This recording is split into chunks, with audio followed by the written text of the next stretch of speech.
Si traes tu Biblia, ábrela en Juan capítulo 6, versículo 44 y versículo 63. Aleluya. Este mensaje tiene como propósito no solamente hablarte de un tema, pero también exponerte mi deseo, mi visión del futuro que yo puedo mirar para la iglesia. Y es que la iglesia se convierta en una bendición para esta generación. Que la iglesia de Jesucristo en Roquetas cause un impacto. ¿Están conmigo? Y tú y yo somos parte de esto. ¿Por qué te comparto esto? Porque cuando tú lees la historia de la iglesia, cuando lees no solamente la historia que está registrada en el libro de los Hechos, pero lees la historia y te vas a dar cuenta que la iglesia en el siglo I de su existencia, y se dice siglo I porque cuando Jesucristo vino cambió todo, y lo que encontramos en el siglo I es que la iglesia de Jesucristo sacudió al mundo de entonces. Todo un imperio, el imperio romano fue sacudido.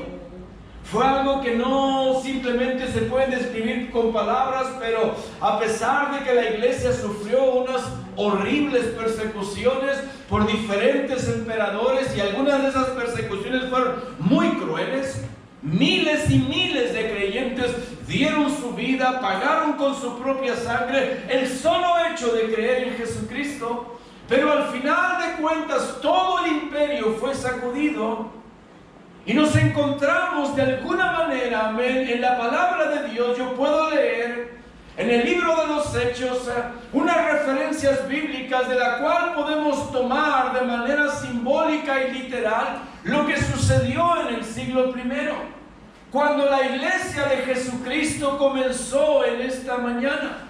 Una de ellas se encuentra en Hechos 16, versículo 25 y 26, cuando Pablo, amén, es llevado a la prisión, es encerrado en la prisión, y cuando él está allí, dice la escritura, mientras a medianoche orando Pablo y Silas cantaban himnos a Dios, los presos los oían. Entonces sobrevino de repente un gran terremoto, de tal manera que los cimientos de la cárcel se sacudían, y al instante se abrieron todas las puertas y las cadenas de todos se soltaron. Esta es la imagen quizás simbólica de lo que el primer siglo representó. Un terremoto que sacudió todo el imperio. Aquí la ciudad de Filipos es sacudida por ese terremoto. Cárceles fueron abiertas, cadenas fueron rotas, y eso es lo que el evangelio de Jesucristo produce. Dios obra un terremoto, Dios obra milagros, y de eso se trata en esta mañana. Por eso te lo repito, el mundo de entonces conocido fue sacudido de tal manera.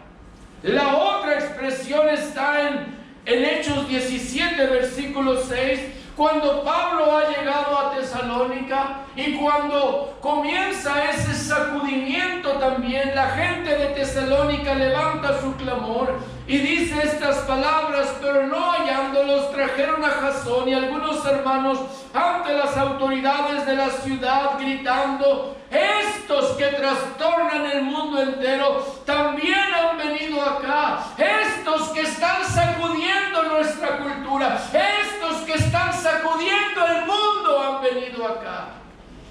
Está hablando de algo poderoso. ¿Estás conmigo? Está hablando de un sacudimiento que está tocando a la sociedad. Y esto me trae una lección que necesitamos en esta mañana como iglesia tomar. Si ellos la vivieron y la tuvieron en el siglo I, ¿cuánto más nosotros en este tiempo final? Yo estoy convencido que Jesucristo viene pronto.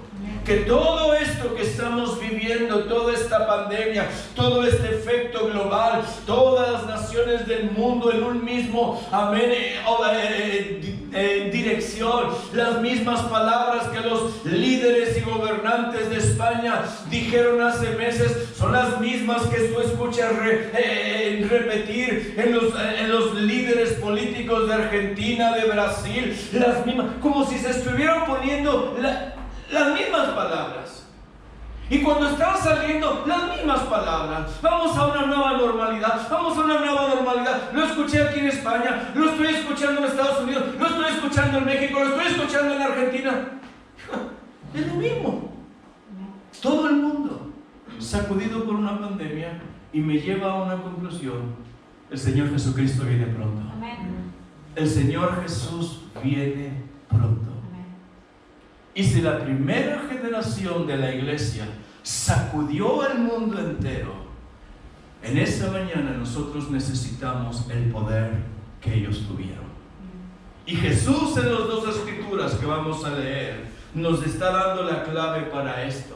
La primera se encuentra en el versículo 44 de nuestra escritura, Juan 6:44. Dice: ninguno puede venir a mí si el Padre que me envió no le trajere, y yo le resucitaré en el día postrero.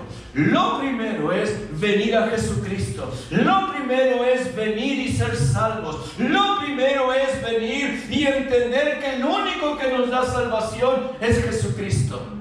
El único que le da salvación a este mundo es Jesucristo. Te lo repito, tú y yo vamos a morir por coronavirus o por cualquier virus o por cualquier accidente o por cualquier cáncer o por cualquier enfermedad. Vamos a morir, pero ese no es el punto. El punto es que vamos a ir a la eternidad. Y la gente va a ir a la eternidad. Y la gente, dice la Escritura, está establecido que muera una sola vez y después el juicio.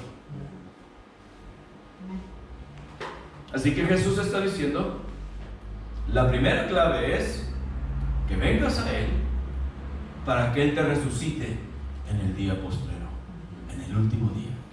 Tú seas salvo. ¿Estás conmigo? Ese es el punto. Y el segundo punto está, o la segunda clave está en el versículo 63 de nuestra escritura, donde dice: el Espíritu es el que da vida, la carne para nada aprovecha. Y ya lo vimos con esta pandemia. Mucha gente ha muerto y mucha gente se llenó de miedo y de temor. ¿Y dónde quedó? ¿Dónde quedó todo lo que su carne disfruta? Mucha gente está desesperada por volver a la playa, pero está comprobado, ya nunca será igual la vida. Muchos controles, muchas cosas, porque el mundo se está preparando. La carne para nada aprovecha, dice Jesús aquí.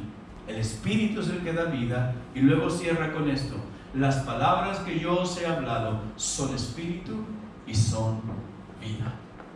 Así que esta es la revelación en estos dos versículos de lo que Dios quiere hacer con nosotros como iglesia en esta generación, en este tiempo. Quiero hablarte primeramente, la iglesia es la combinación perfecta. ¿Por qué hablarte de este tema a ti y a mí en esta mañana? Bueno, porque tenemos que entender lo que es la iglesia. La iglesia es lo que el Señor Jesucristo en el versículo 44 está diciendo. Son aquellos que han venido a Él, que el Padre les ha concedido la salvación. Y la iglesia se convierte en la combinación perfecta. Es donde se junta el Evangelio, se juntan el Espíritu Santo y se juntan los seres humanos. Es donde se juntan y se combinan los elementos de poder. Jesús le dijo a los discípulos antes de partir en Hechos capítulo 1 versículo 8: y recibiréis poder cuando haya venido sobre vosotros el Espíritu Santo, y me seréis testigos hasta lo último de la tierra. ¿Recuerda eso? Pero esta palabra poder es una palabra griega que significa o que es dunamis. Según el diccionario Strong, esta palabra griega dunamis significa fuerza, literal o figurativamente. También significa específicamente poder milagroso. Por lo general, por implicación, un milagro en sí mismo. Pero también significa eficacia, fuerza, impetuoso, maravilla, milagro, capacidad, dar, poder, poderosamente, potencia, potestad. Todo esto es lo que Jesús está hablando. Recibiréis poder, recibiréis dunamis cuando el Espíritu Santo venga sobre vosotros. Lo interesante es que quizás nosotros hemos escuchado la palabra dinamita. ¿Cuántos los han escuchado? La palabra dinamita viene de esta palabra griega dunamis. Estaba leyendo el significado de lo que es la dinamita y dice: explosivo muy potente, compuesto por nitroglicerina, una sustancia explosiva líquida a temperatura ambiente y muy inestable, que al ser absorbida en un medio sólido se convierte en un explosivo más estable, que se activa por medio de un detonante. Así que está aquí una combinación: la nitroglicerina, que es el Espíritu Santo, se me vino a la cabeza. Está esta medio sólido, que es una especie de polvo de tierra, que le da, que la absorbe, que es la iglesia, y tiene este detonante, que es el mensaje del Evangelio. Cuando estas tres cosas se combinan, algo poderoso puede pasar. La iglesia es el instrumento de Dios de salvación para este mundo perdido. Quisiera decirte que la iglesia es una competencia por ver quién es la religión mejor o compite con este mundo, pero la iglesia no compite con nadie. La iglesia es el instrumento de Dios para salvación.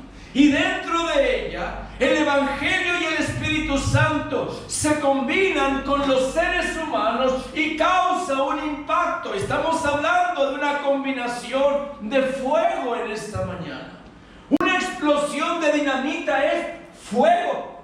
Explota aquello, porque tiene un poder grande. ¿Estás conmigo? El evangelista Reinhard Bonnke dijo estas palabras: por todos los medios predica la verdad del Evangelio.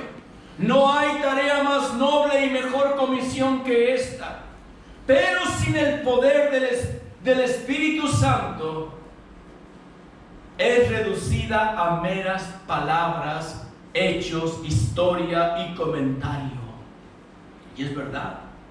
El mensaje del Evangelio, la verdad del Evangelio, sin el Espíritu, es reducida a solamente meras palabras, hechos, historia y comentario. Y termina Reinhard Bonnke diciendo: es tan inútil para salvar las almas como un periódico en un tren de pasajeros descarrilado. Si tú y yo no entendemos esto, creeremos que el Evangelio llegó a nuestras vidas solo para ser buenas personas o ser bonachones, buenos, ya está. Tener una buena vida y ya está. Déjame decirte, no has entendido nada de lo que se trata esto.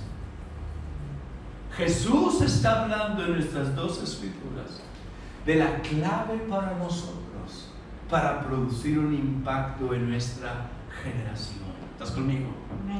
Porque estas palabras que te he leído de Reinhard Bonnke me traen una revelación. La verdad por sí misma, aunque es maravillosa, está muerta.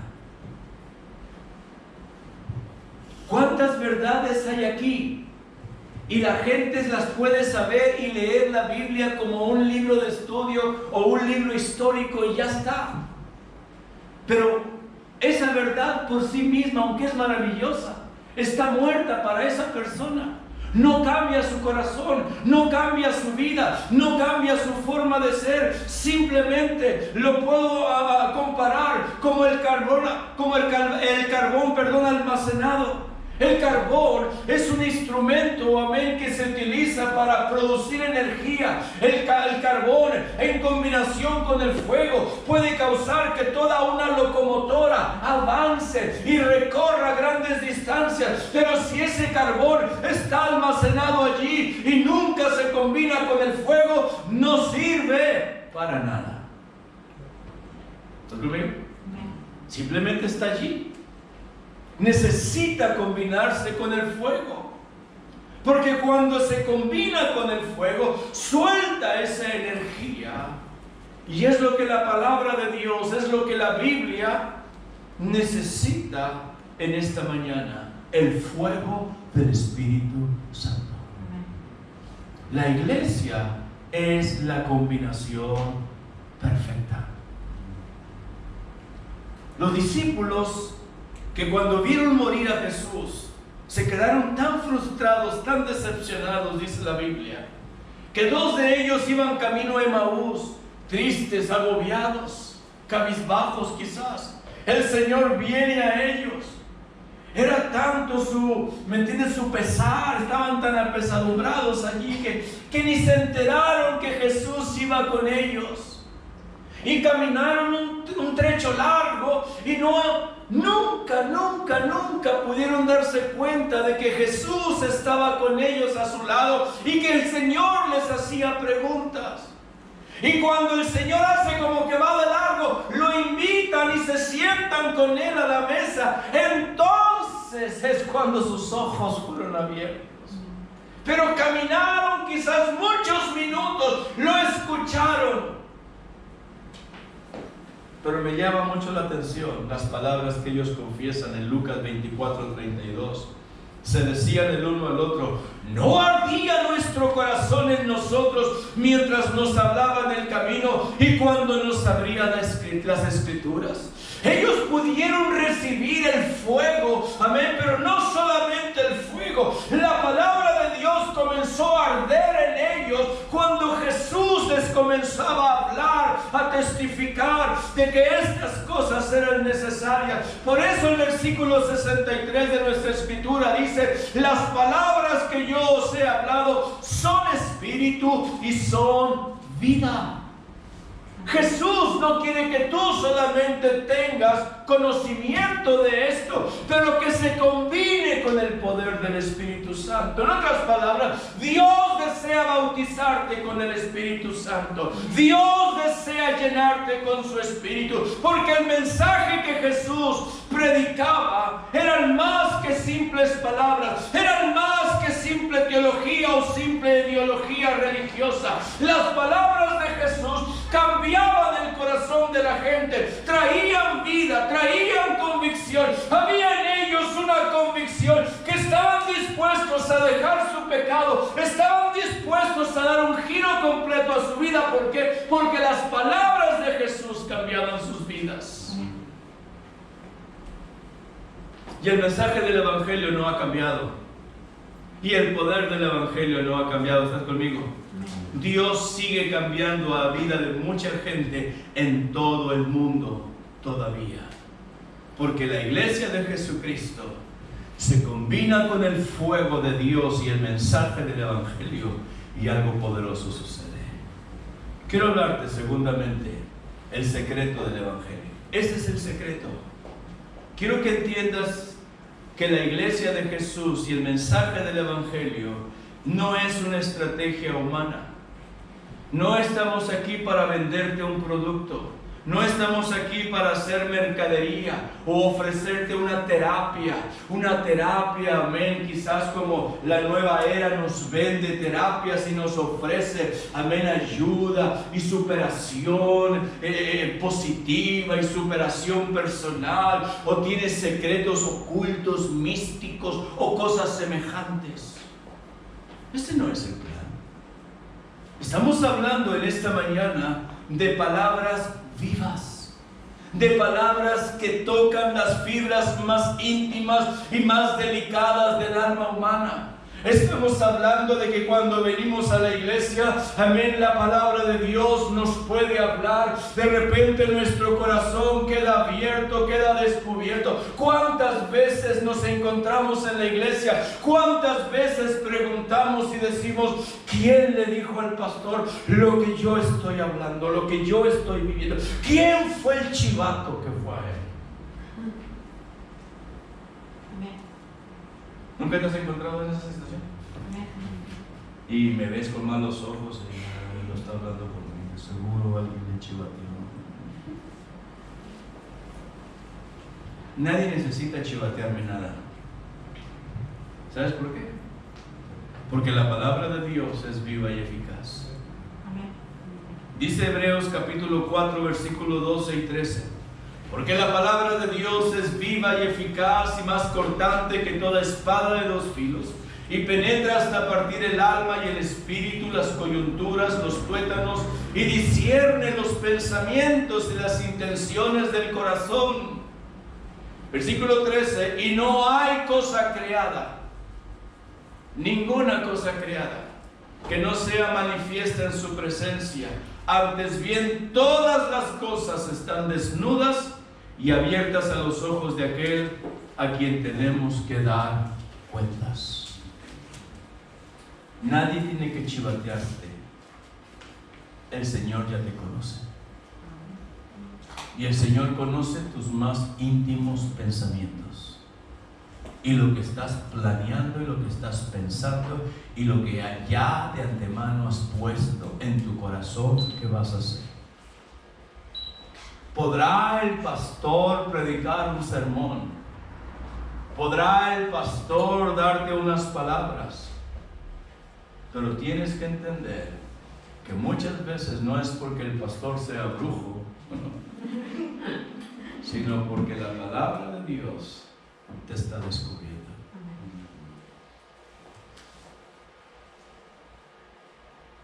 Cuando yo estoy leyendo el libro de los Hechos y me encuentro a esa gente que está escuchando al apóstol Pedro, el Espíritu Santo ha venido sobre la iglesia. Pedro se pone en pie y comienza a predicar. Y aquí en el libro de los Hechos, tú puedes leer una convicción tan profunda en esta gente. Hay una convicción en ellos que los rompe. Aquí está este hombre, Pedro, predicando. Ellos no lo conocen, ellos no saben que ha andado con Jesús y que el Espíritu Santo ha sido derramado en él. Pero cuando ellos comienzan a escuchar a aquel hombre lleno del Espíritu Santo y hablar aquel mensaje, de repente ellos empiezan a sentir una convicción. Dice el versículo 37 de Hechos 2: al oír esto se compungieron de corazón. Una vez más, esta expresión tiene que ver, ellos sintieron que algo les atravesaba como un puñal, atravesándoles el corazón. Estaban siendo desgarrados por dentro y ellos sienten ese peso en sus propias vidas. La palabra de Dios los está atravesando. Por eso Hebreos dice, es como una espada de dos filos que penetra hasta partir el alma y el espíritu. Y cuando ellos sienten esa convicción, dicen: varones hermanos, ¿qué haremos? Y aquí es donde viene la convicción que los mueve a ellos. Dice Pedro que les contesta: arrepentíos y bautícese cada uno de vosotros en el nombre de Jesucristo para perdón de los pecados, y recibiréis el don del Espíritu Santo. Porque para vosotros es la promesa, y para vuestros hijos, y para todos los que están lejos, para cuantos el Señor nuestro Dios llamare. Y con otras palabras, muchas palabras testificaba y les exhortaba, diciendo: sed salvos de esta perversa generación. Así que los que recibieron su palabra fueron bautizados, y se añadieron aquel día como 3,000 personas. Aquí está la combinación perfecta. Aquí está el Espíritu Santo descendiendo al apóstol Pedro. Aquí está el mensaje del Evangelio siendo predicado. Y aquí está la convicción que se produce en el corazón de la gente. Esa es la obra que Dios quiere hacer. Ese es el poder secreto del Evangelio que puede cambiar vidas. Alguien dijo que el Espíritu Santo impulsa el Evangelio como la electricidad alimenta a esos grandes motores, a esas grandes turbinas, a esos grandes motores. ¿Estás conmigo? Por eso Dios te quiere llenar esta mañana. Por eso Dios quiere bautizarte con el Espíritu Santo. Por eso Él quiere darte de su Espíritu. Ahora tú dices: pero es que yo no soy bueno. Yo no soy tan bueno, tan buena. Yo tengo muchos problemas. Déjame decirte, no necesitas tú por ningún medio, amén, tratar de manipular a Dios, ni con sudor, ni con lágrimas, ni con agonía, ni con esfuerzo, ni con buenas obras. Tienes que entender que el Espíritu Santo es como el mismo Evangelio, un regalo, un don de Dios, que solamente se recibe. Si tú llegas a mi casa, como muchos hermanos llegan a mi casa, y me llevan regalos y me dicen, pastor, le traje esta sandía, pastor, le traje estas, ¿cómo se llaman las berenjenas? Pastor, traigo este tomate, pastor, tengo esto. Yo no estoy diciendo, no me traigas nada, yo puro Mercadona y puro consumo. Sería un bruto si yo negara ese regalo. O decirte, ¿cuánto es? Y te doy dinero. Tú te ofenderías conmigo si tú me lo estás regalando. ¿Cuánto me entiendes? Tú te ofenderías conmigo. Aunque yo dijera, no, yo toma, te voy a dar dinero porque yo... Tú dirías, este hombre está chalado. ¿A quién no le gustan los regalos? A mí me gusta que me den regalos. Y no saco la cartera. ¿Por qué? Porque es un regalo. ¿Y qué hago? Lo recibo. Y me gozo. El mensaje del Evangelio, el don del Espíritu Santo, son un regalo. ¿Qué tienes que hacer? ¿Andar de rodillas por toda la calle para ver si te da el Señor, te da salvación o te da el don del Espíritu Santo? No. ¿Tienes que sacar dinero y pagar? Tampoco. Solo tienes que recibir. Solo tienes que decir gracias. Qué bendición. Un regalo es un regalo. ¿Está conmigo? Es simplemente eso. Nosotros no fabricamos su poder, ni nosotros lo hacemos efectivo. Es solamente un don, un regalo de Dios.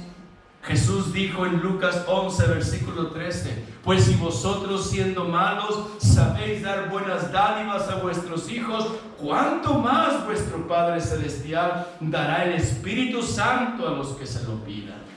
¿Cuánto más? Si Él nos da con abundancia, así que no se requieren ni buenas obras, porque si alguno dijere, es que yo no soy tan bueno para merecer el Espíritu Santo, ahí te vas a quedar, porque nadie es bueno.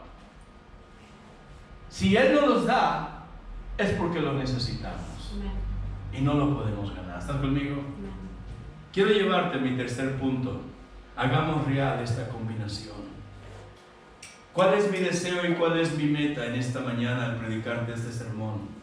Que cada uno de nosotros hagamos real esta combinación y nos convirtamos en una iglesia en fuego del Espíritu. Que cada uno de nosotros abracemos esto, lo recibamos, amén, porque Dios es bueno.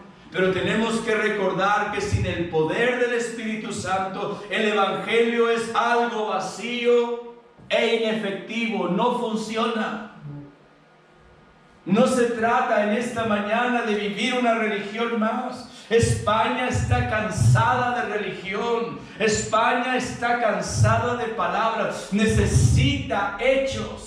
Necesita el testimonio de vidas cambiadas. El testimonio de hombres y mujeres, amén, que viven el poder del Evangelio. Por eso lo necesitamos en esta mañana. No estamos aquí, ni vamos a ser mejores porque somos buenos o somos perfectos. No, es solo porque hemos recibido el don de Dios. Pero necesitamos el poder del Espíritu Santo. Si no, ya me veo a mí mismo vestido de blanco y con un gorrito blanco y soy el pastor Heriberto. Y la carita como pone el Papa así, amados hermanos. Madre mía, qué hipócrita.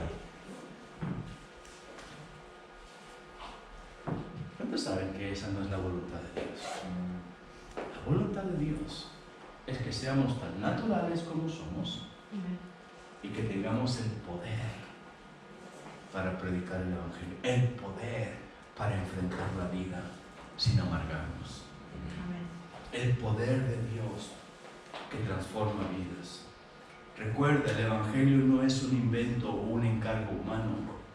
Dios es el autor del Evangelio y Él le dio a la iglesia la comisión: id y predicad el Evangelio a toda criatura, id y hacer discípulos a todas las naciones. Amén. Dios nos ha dado el Espíritu Santo para llevar adelante su palabra. Por eso el Evangelio debe ser predicado bajo la unción divina. Amén. Y es la única manera de que vamos a ver milagros. De aquí es donde la visión que debe encender nuestras vidas y nuestros corazones. Dios no está esperando a que tú seas perfecto para derramar su gracia sobre ti. No, te lo vuelvo a repetir. Dios quiere que solamente abras tus manos y lo recibas. Porque el Evangelio de Jesucristo es nada más y nada menos que Dios hablando a los hombres. Cuando el Evangelio es predicado por una persona, por una iglesia llena del Espíritu Santo, la gente va a escuchar. ¿Estás conmigo? Yo les decía a los hombres ahora el viernes, la gente quizás no quiere escuchar sermones, quizás no quiere escuchar teología de Biblia, que esto y que lo otro, como el mundo religioso ahora con la pandemia, luego sacar una escritura, el juicio, y esto. El mundo religioso es así, le encanta ese tipo de historias. Pero qué tremendo es que la gente pueda escuchar de tus labios que tú estás en paz, que el amor de Dios está en ti y que tú te ofreces para ello. Yo les decía, hablando de la historia de Jonás, cuando el patrón de la nave le dijo a Jonás: ¿qué tienes, dormilón? Levántate y clama a tu Dios. Mucha gente se va a quedar sorprendida cuando tú solamente les dices a ellos: ¿me permites orar por ti? Me gustaría orar por ti. La gente quizás no te va a escuchar un sermón, pero va a comprender que a ti te importa, que a ti le interesa y que tú tienes un Dios al cual clamas y al cual Dios hace milagros. ¿Estás conmigo? Dios se quiere mover en nuestras vidas. Sin el fuego, el Evangelio, por lo inteligente y magnífico que sea, no cambia a la gente. Yo siempre es mi lucha y mi batalla, siempre es y a veces yo sé que enfado y molesto a personas, porque una de las cosas que yo no quiero es que la gente solo venga a la iglesia y al salir por las puertas siga viviendo igual. Yo no quiero eso. Yo quiero que la gente, al escuchar la palabra de Dios pueda cambiar sus corazones. Al salir por esas puertas puedan encontrar que sus vidas han sido cambiadas por Dios, porque la palabra de Dios cambia. La palabra de Dios nos hace libres. Te hace libre del tabaco, te hace libre del alcohol, te hace libre de las drogas, te hace libre de los malos hábitos. La palabra de Dios cambia tu corazón. ¿Qué necesitas? Abrirle tu corazón al Evangelio y al Espíritu Santo. ¿Estás conmigo? Pablo dijo estas palabras en 2 Corintios 3, versículo 6: la letra mata, mas el Espíritu vivifica. Hace 2000 años este sacudimiento comenzó y mucha gente fue sacudida. Hoy en día el Espíritu Santo sigue cambiando corazones. El viernes estaba escuchando al pastor Matías Kiefer compartir su testimonio. Él había crecido en una iglesia que no creían en los dones del Espíritu Santo ni en hablar en lenguas, pero él dice que se propuso, quería más de Dios, y sus amigos lo dejaron a él, se fueron y lo dejaron ahí, así que él pasó mucho tiempo a solas y él comenzó a buscar a Dios, a orar, a buscar a Dios, y dice que cuando menos pensó, orando a Dios, fue lleno del Espíritu Santo y comenzó a hablar en otras lenguas. Allí, con 17 años, fue lleno del Espíritu Santo y su vida fue cambiada radicalmente. Es mi experiencia. Yo también en mi casa, buscando a Dios, fui lleno del Espíritu Santo. Comencé a hablar en lenguas. Fue algo maravilloso en esta mañana. quiere llenarte con su Espíritu Santo. Tú puedes convertirte en una persona en fuego del Espíritu.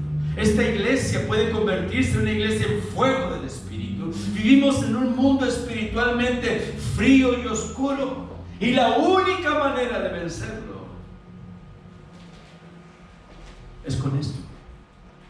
De otra manera vamos a ser como la mujer de Lot, convertidos en estatuas de piedra, pero por la religión y por el mensaje bonachón del Evangelio nos convertiremos en estatuas de hielo, en una religión fría y formalista.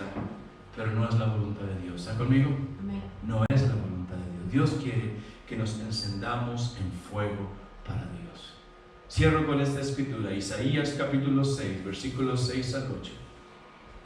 Isaías está teniendo una visión del cielo, del trono de Dios. Dice el versículo 1, en el año que murió el rey Usías, vi yo al Señor sentado en su trono. Él tiene esta visión y él tiene esta revelación. La razón de esto es porque Dios quería llevar a Isaías, amén, a la visión celestial.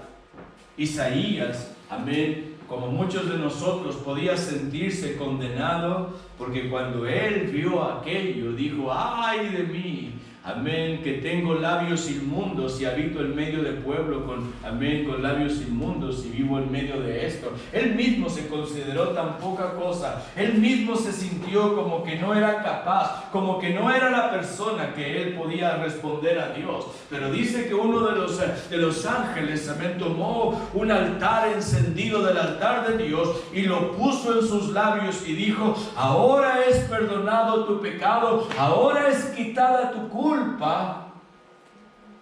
Con ese, amén, el carbón encendido. Y dice la escritura allí que cuando esto pasa, entonces él escucha el mensaje de Dios. Dice Isaías 6, versículo 6: voló hacia mí uno de los serafines teniendo en su mano un carbón encendido, tomado del altar con unas tenazas, y tocando con él sobre mi boca, dijo: he aquí que esto tocó tus labios y es quitada tu culpa y limpio tu pecado. Después oí la voz del Señor que decía: ¿a quién enviaré? ¿Y quién irá por nosotros? Entonces respondí yo: heme aquí, envíame a mí. Si vamos a causar un sacudimiento en este mundo, en esta generación, como la iglesia lo vivió en el siglo I, necesitamos esto. Que el altar, que un carbón encendido del altar toque nuestras vidas, que el poder y el fuego del Espíritu Santo toque nuestras vidas. Y entonces cuando escuchemos el clamor de Dios, porque es Dios el que está hablando aquí diciendo: ¿a quién enviaré? ¿Y quién irá por nosotros? ¿Quién va a anunciar mi palabra? ¿Quién va a predicar a los pecadores? ¿Quién va a tener este amor por ellos? ¿Sabes quiénes? Aquellos que tienen el fuego de Dios en sus vidas. ¿Qué hizo Isaías? Lo recibió solamente. ¿Eres perfecto? ¿Eres muy bueno y solamente a ti Dios te puede usar porque eres bueno? No. Quizás tienes muchos fallos, muchos errores, tienes muchas deficiencias, pero Dios no está mirando eso. Dios está mirando el solo hecho que tú recibas aquello y Él hace lo demás. ¿Estás conmigo? Recíbelo. Voy a pedir toda cabeza inclinada, todo ojo cerrado, en reverencia a Dios. Toda cabeza inclinada, todo ojo cerrado. Quiero en esta mañana cerrar mi mensaje y dirigirme a ti.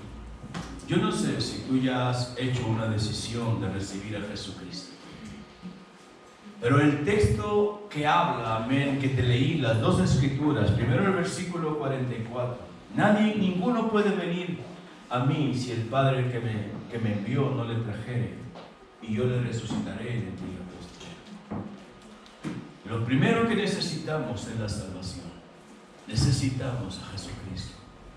Si tú en esta mañana no tienes a Jesús en tu corazón, o si tú estás apartado, te has resbalado, te has ido fuera, necesitas venir a Cristo. Porque al final de todo tendrás que pasar y andar el camino de la vida.